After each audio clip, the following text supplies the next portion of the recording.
Hi, everyone. I am Asia Nicholson, and this is Coffee with CoreLife, where we talk about all things health and wellness related. Before we get into today's topic, let's welcome our guest, Patrick Dunn, registered dietitian and vice president of dietetics. So, our topic for today is coffee versus tea. So, my first question for you is it safe to consume coffee or tea daily? And if someone does consume them daily, could that cause problems for their gut microbiome? Oh, those are great questions.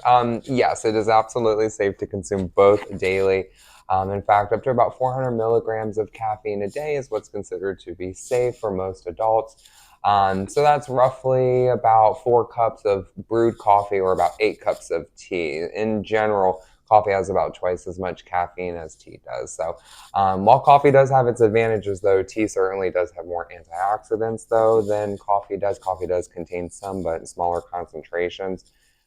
Green tea normally gets the best rep for the amount of antioxidants, but white tea Mhm. actually also has more antioxidants in it, and both the antioxidants and caffeine play a role in our gut microbiome. So both actually have a positive effect on our gut microbiome. So both antioxidants and caffeine can actually help to promote the growth of the healthy bacteria in our gut while decreasing or reducing the risk of the bad or harmful bacteria in our gut. So both are actually good for gut microbiome. That's good. That's Yeah. good to know. As an avid coffee drinker Oh, myself, yeah. it's definitely good to know. Oh, absolutely. I have to have my cup or two at least every day as Yeah. well. So, yep. So my next question, I was researching a little bit on the topic. So I seen that some studies showed that an average cup of coffee had about 1 to 1.8 grams of fiber per cup.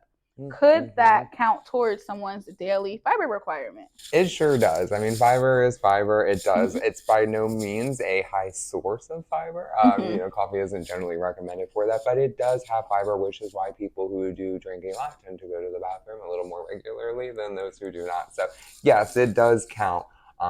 So, yeah, another reason to drink coffee. Yeah.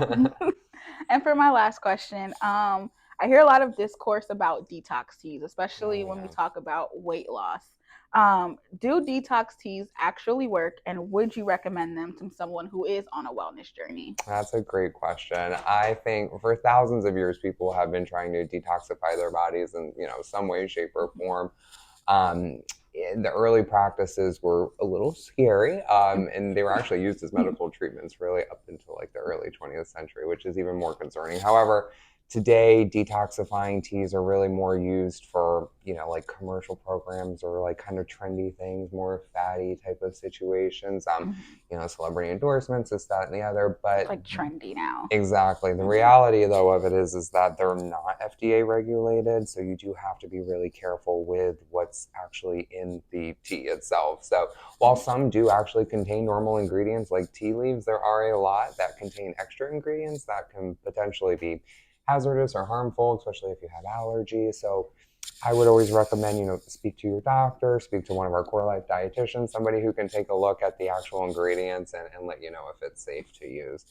Some are certainly better than others, but just be careful when looking for a detoxifying tea product. I would probably advise anybody if the list is very long of ingredients, it's probably not the best.